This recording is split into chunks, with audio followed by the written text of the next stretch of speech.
Fault number 89 is Ben Ikin. Ben has the distinction of being the youngest player to be selected to play Origin football when, at the age of 18, he was chosen to play for Queensland in Game 1 of the 1995 series. Ben went on to play 17 matches for Queensland and 2 tests for Australia. He was the last North Sydney player to be selected to play for the Kangaroos. Ben made his debut for the Gold Coast, played in North Sydney's last game in the top flight, a win over the Cowboys, and was a member of the Brisbane Broncos premiership winning side of 2000. After his early retirement due to injury, Ben forged a wonderful career in the media and now has the responsibility of being the head of rugby league in Queensland. Well, Ben Ikin, thanks for your time. What does it mean to you to be a FOG? Well, it was the fulfilment of a dream I had since I was a kid to wear the maroon jersey. So to get the call up in 1995, in what was a pretty controversial year, at the age I was, 18, it's kind of a bit otherworldly, to be honest with you. So for any kid that gets to, sort of dream something big and then eventually one day achieve it, is pretty special. So that kind of what it means to me. I had a lot of help along the way.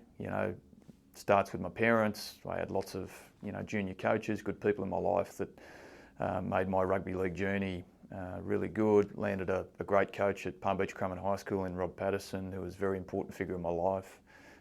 So I guess when I reflect, you arrive somewhere, achieve a goal, fulfill a dream, you get a lot of self-satisfaction out of that, but it reminds you that, the journey you go on to get there takes many good people to have it realised. And you started your rugby league journey, I suppose, a little bit later than most. How did a young bloke growing up on the Gold Coast first start playing rugby league? I took up rugby league primarily because in 1988, my primary school, Crumman State School, started inter-school sport for the first time. The two options were rugby league and netball. So I went the way of rugby league, and it was the same year that the Gold Coast Giants came into the New South Wales Rugby League, as did the Brisbane Broncos. So there's a bit of buzz around rugby league in the southeast of Queensland. I got swept up in it. From the moment I started playing, I realised I could do this thing okay, which made it more enjoyable. Joined a good club called the Tugun Seahawks. Ended up in a great rugby league high school, Palm Beach Currumbin. And with all those sort of ingredients in the mix, I got a good rugby league education. I was around a lot of good people. It kind of went from being nothing in my life to being, probably the biggest part of my life for a long time. Well, you've gone from, in 1988 to playing your first game of rugby league, choosing that over netball, to 7 years later making your first grade debut for the Gold Coast Seagulls. I mean, it's an extraordinary journey. What was it like as a 17-year-old, 18-year-old competing against men at that level? It's the big significant step that you take coming out of high school, where you play age group football only, to then being bumped up to open age. I still remember my first reserve grade trial for the Gold Coast Seagulls, which was my first club. Just kind of being petrified that all of a sudden I was going from playing boys to playing men. And this gap that I sort of perceived in my head around the physicality wasn't ultimately as big as what I thought it would be. In fact, I played quite well in that first trial and adapted, transitioned, whatever you want to call it, pretty quickly to open age football. So it was a really speedy journey from, taking up the game to playing at the elite level. You are right. My first year in first grade playing open age football, I ended up playing State of Origin. It was a bit of a whirlwind. Well, that was going to be my next question. You're playing for the Seagulls, first year in grade football, and all of a sudden you get selected in an Origin. You mentioned earlier how, it was a tumultuous time. It was the middle of the Super League war. And so you get this call and you've gone from playing for Tugun to playing for Queensland. What was the thought process? What was it like taking that next step in your first year? I think we're lucky young men that there's something biological about, I see it in my boys now, under the age of 25, we've kind of got this fog on the brain. You know, I think it stems from the fact we were asked pretty young to go and kill woolly mammoths or something. And so for me, that was my headspace, you know, in 1995. Yes, it all came very quick. Yes, I had to step up and play men for the first time. Yes, I had to play reserve grade and then first grade and then origin.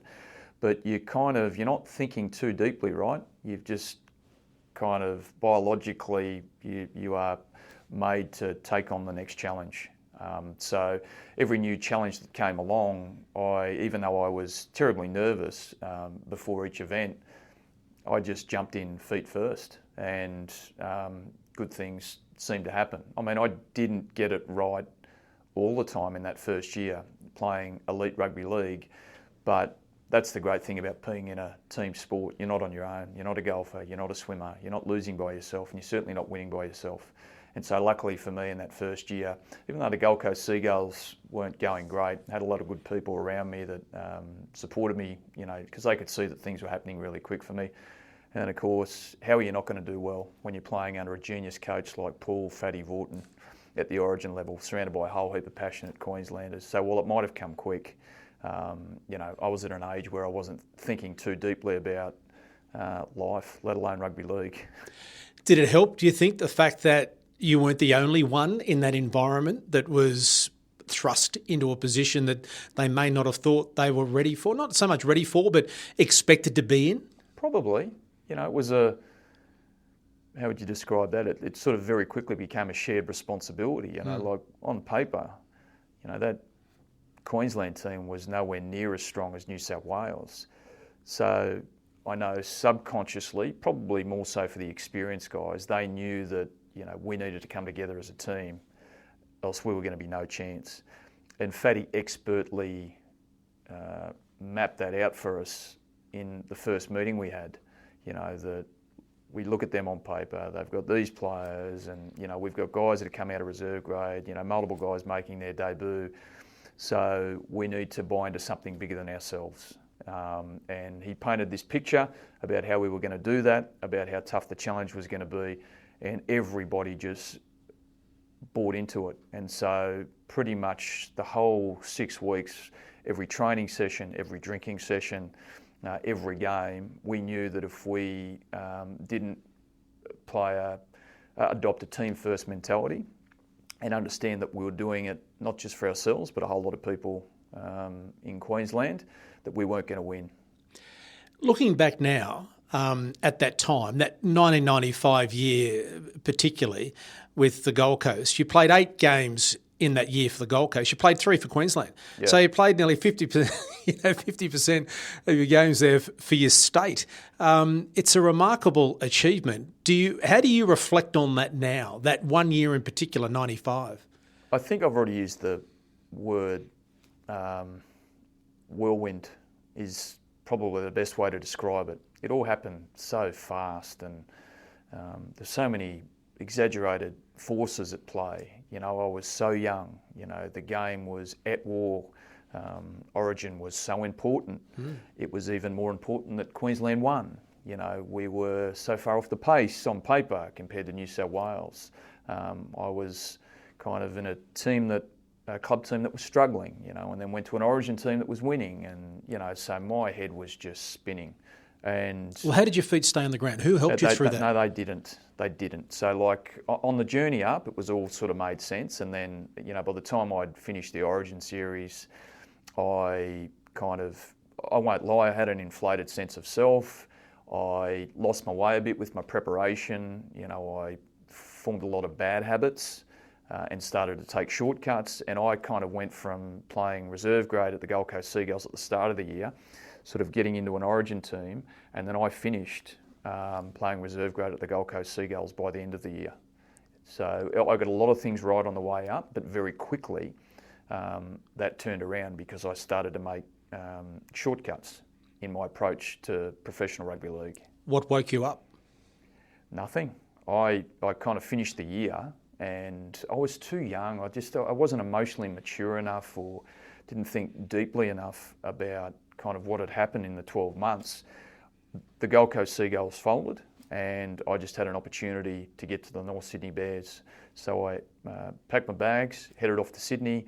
I was in a different environment at that point. At the North Sydney Bears had taken a really professional approach to elite rugby league. We had some really good professionals in the team: Billy Moore, Gary Larson, Jason Taylor was our captain. And being in that different environment where they were challenging me more often to be better, particularly in the prep phase, helped me get my career and life back on track. What do you think, and I know this is, ifs, buts and maybes, but what do you think might have happened to you if the Gold Coast hadn't folded and you stayed on the Gold Coast? Was that move to North Sydney pivotal in turning your one-year career around? I know it sounds melodramatic. So I'll answer your second question first. Yes, the move was pivotal, and the truth is, if I had stayed at the Gold Coast Seagulls, I don't know. Maybe I would have figured it out either way. Maybe the bottoming out at the end of 1995 would have been enough for me, wherever I landed, to work hard to get my career back on track. But I know I'm very thankful that I ended up at North Sydney, and again, which has been a big part of my journey, I got very lucky having some good people in my life who cared enough to challenge me. So 1995 was an extraordinary year. You end up at North Sydney, who are on the verge of becoming, and potentially at the time, one of the powerhouses in the game, getting so close, a passionate supporter base, hadn't won a premiership since 1922 and getting so close. What was that time like, being a part of one of those foundation clubs? Oh, I loved it. I loved being in rugby league in Sydney, where the game was born. There's a real history, if you care to explore it, not just about that club, but about how the game was born and grew and evolved, and the many clubs that have played a role in what has become, probably the number one tier, the number one tier one sport in the country, in my view. And so as a young guy, you could smell the difference, you could taste the difference, you could feel the difference of rugby league on the Gold Coast versus, being part of rugby league in the city where it was born. So I probably didn't overtly chase the history of the club when I first got there as an 18, 19-year-old, but I certainly appreciated the experiences I had with past players, and the sharing of stories and the drinking of beers, not just with my teammates but with past players from the Bears, learning and understanding the history of the club. It just added another layer to my love for the game. Having played those 3 games in 95, to then be selected again and to end up playing 17 games for Queensland, what does that mean for you as a player to know that you were selected that many times to represent your state? I'm very proud. I'll be enormously proud just to play one game for Queensland. That's fulfilling that dream was such a highlight of my life. To be able to have that first experience and then get invited back 16 more times is just, incredible. I love the whole Origin concept. I love what the Maroons stand for, not just the men's side, but the women's side now. We know in Queensland that the whole state walks taller when the Maroons are winning. And so for me to have been part of that and physically experienced what a Maroons team can do for the state's sense of self is just like, it's hard to wrap words around, right? So for me, having played the 17 games, yes, 17's a sort of bigger number than some, but now when I look, it's a smaller number than many.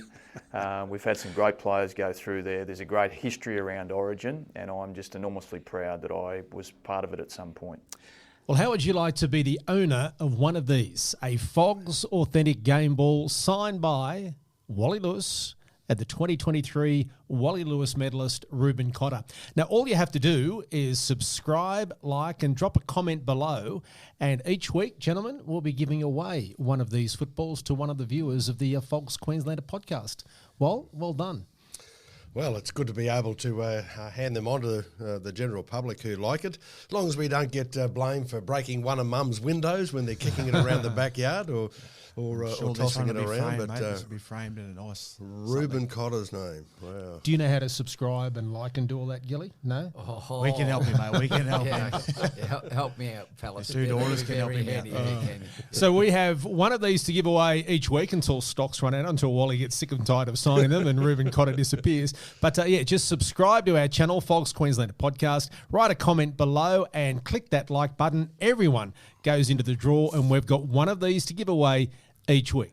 A lot of the players I've had the fortune to talk to about their careers at Origin level and also at the NRL level, because you play so many games, things do become a blur.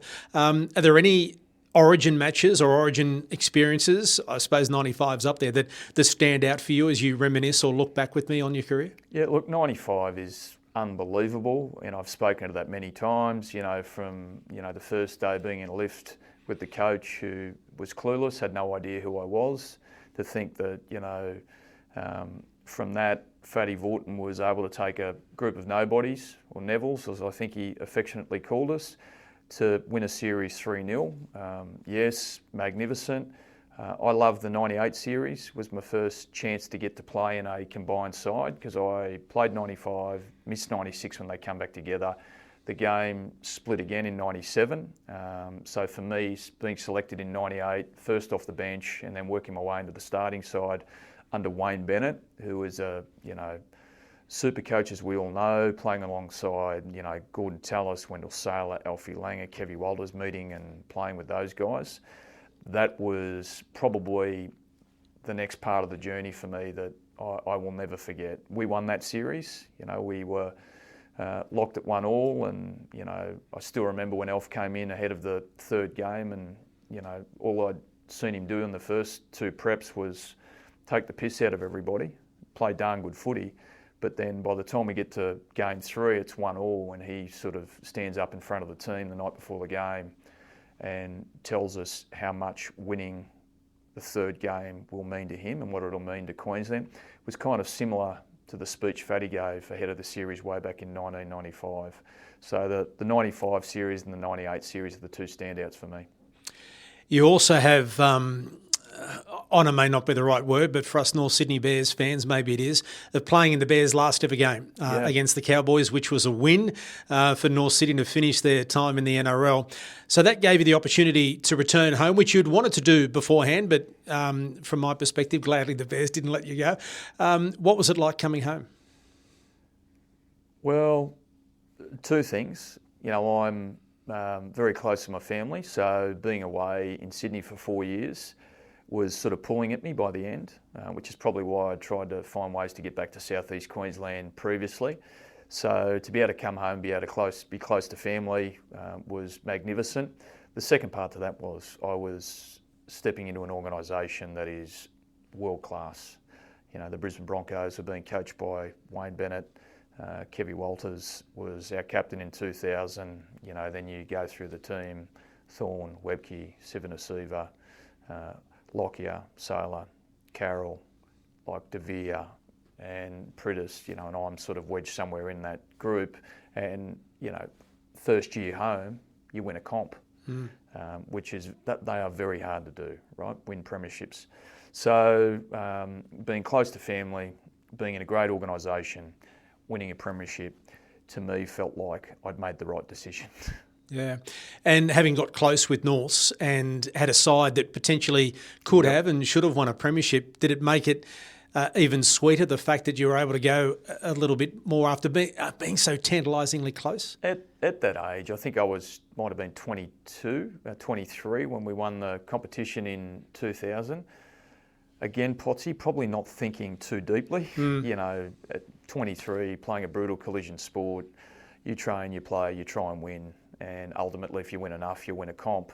But if I look back now, you know, I know in my heart that I think it was 97, 96, 97, maybe 98, the Bears just didn't get it right in exactly the right time. We lost a couple of prelims, as you would know, with a very good side. And I probably didn't appreciate how hard it was just to get to that position, let alone win a premiership. And I'll say that even in 2000, coming into the Broncos, where they were just in the business of winning comps, I probably didn't appreciate what we had done that season either. I look back now, and even though I retired pretty young, I think I was damn lucky to be at two clubs that either got that close or ultimately won one, because there's a lot of players, a lot of really, really good players better than me, that go through their whole career and don't even play in a grand final, let alone win a comp. Who had the biggest influence on your career? Well, beyond my parents, who created a great foundation, I would say my high school coach, Rod Patterson, who I'm still very close with. He was just a magnificent teacher, mentor. He helped me understand the game in a way that no one had up to that point. And, generally this was the way of all the great recruitment gurus, back 10, 20, 30 years ago, is they had this great capacity to look at you and see the best part of you, sometimes a part of you that you couldn't see in yourself. So I had that from Rod Patterson. I also had it from a guy called Tom Searle, who came along. He was Michael Searle's father, great country footballer himself. He was the recruitment scout for the Gold Coast Seagulls. And I sort of was having this experience with Rod Patterson, who was teaching me and helping me understand the game at a really deep level, and sort of telling me that, I was probably better than what I thought I was.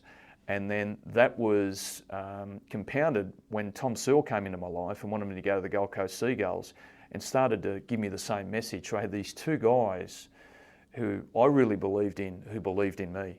And that sort of set me up to then take the next step.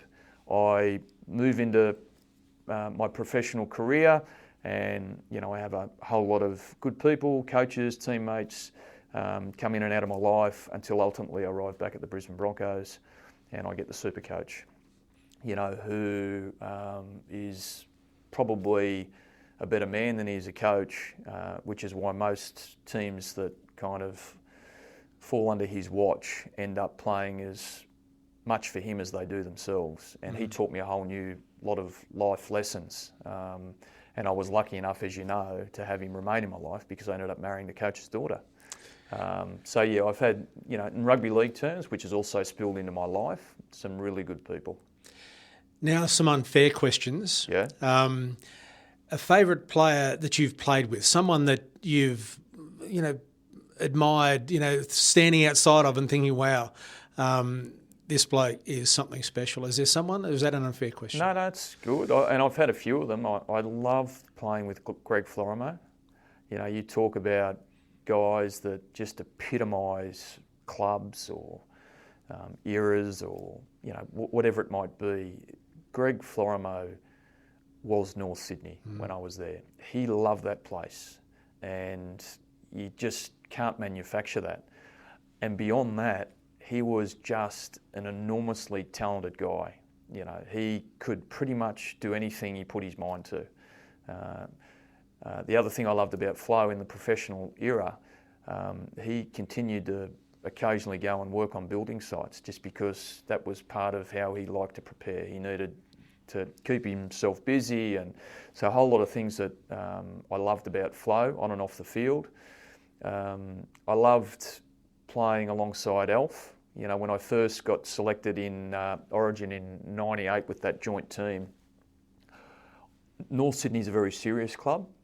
A lot of serious people, Jason Taylor, Billy Moore, Gary Larson. Flo was a bit of a wag, but, very professional approach. I got selected in that Origin team in '98, and I just couldn't believe that Alfie Langer, who'll go down as one of the greatest players that's ever played the game, could have so much fun and still be so good come game time. It was like the whole thing was like he was still playing junior footy, taking the piss, cutting corners at training, and Wayne just adored him. But the moment you introduced football into anything, bang, the switch went on, and he needed to win. So for me, I reckon Alf showed me another side to the game, that this is a made-up game with made-up rules, as James Graham likes to say, and we don't need to take it so serious all the time. And then my good mate Darren Lockyer, who's one of the greatest winners we've ever seen. I've been playing footy against Lockie since we're about 12 years of age, and he was always going to be great. And he's pretty calm and controlled on the surface, but bubbling away underneath is this perfectionist that just needs to win. And he went on to have one of the great careers of all time. What about a player from any era that you never got to play with, that you would love to have had a game with? Very easy. He's got a statue too at the front of Suncorp. Wally Lewis was he was almost bigger than the game in Queensland when he was at the height of his powers. And, he was my whole family's hero. When State of Origin came around, which is how I first got introduced to rugby league, Wally was it. I find it funny that we love Wally that much. I still remember my mum, hating on Wayne Bennett, who sacked Wally Lewis, ended up having to sit at her son's wedding, as I was marrying Wayne Bennett's daughter, how things go full circle. But I can only imagine, particularly at that State of Origin level, what it must have been like to be a teammate of Wally Lewis. He when the biggest moments demanded the biggest plays, he was the one that stepped up and delivered. Your role now is basically the boss of rugby league in Queensland. How big a challenge is that when you look back on your playing career? How has the playing career helped you for your role as the boss of Queensland Rugby League, and how daunting is that task? It's less my playing career. It's just the fact that I've been in the game, since I was 11. And, I've had all sorts of different roles. I've done my apprenticeship in rugby league. I've kind of been on boards. I've been in commercial roles. I've been a broadcaster. I've been a junior coach. I've kind of been a volunteer. I guess I've done my trade. I reckon, having been in the game my whole life, and had some other experiences outside the game professionally, has allowed me to ground everything that needs to happen, that people want to happen in rugby league, in practical application. I can go into a junior club and connect very easily with the people who sit on the committee, who are volunteering their time. I can have a conversation with a junior coach. I can sort of move into the statewide comps and sort of sit down and pick the brain of a Host Plus Cup coach, which I really enjoy. I love the game. I'm very curious about the game. I really love the people that work in the game. So because that's the starting point for me, all this other stuff that needs to happen, all the corporate stuff, around professional sport, it just makes it easier for me to connect the two. And because I know the game so well, it's been such a big part of my life, I don't get offended by it either. Which it's hyper-political, but having been part of the politics for so long, it kind of doesn't impact me the way it does others. And just finally, mate, looking back, now that you're retired from the game as a player, do you reflect, or how do you reflect on your time as a player in the game? What memories do you have, and how do you consider your career?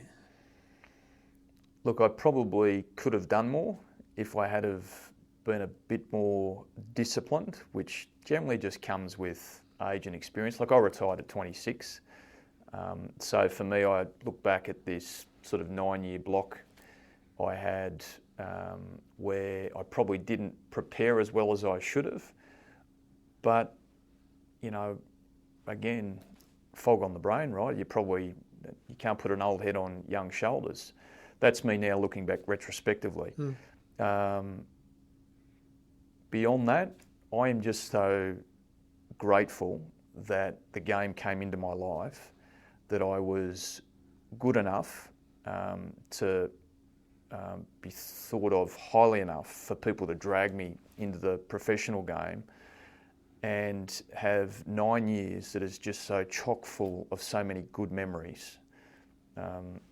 that I don't think I would have gotten if I had have chosen any other professional sort of avenue. You know, it's a great game for so many reasons. It's got so many good people in it. A lot of those good people were in my life, and I'll have memories that I will never forget. And I sit here now as a, husband, very happily married for 21 years, with 4 kids, knowing that if rugby league hadn't come into my life, I probably don't meet Beth. I probably don't have my 4 kids. So beyond being able to play the great game, I've got a family who I love dearly because of the great game. Thanks for your time. Thanks, Paul. Thanks for watching this episode of the FOGS Queenslander Podcast. If there's a FOG you want to hear from, leave a comment to let us know. And don't forget to like and subscribe so you don't miss any of our videos.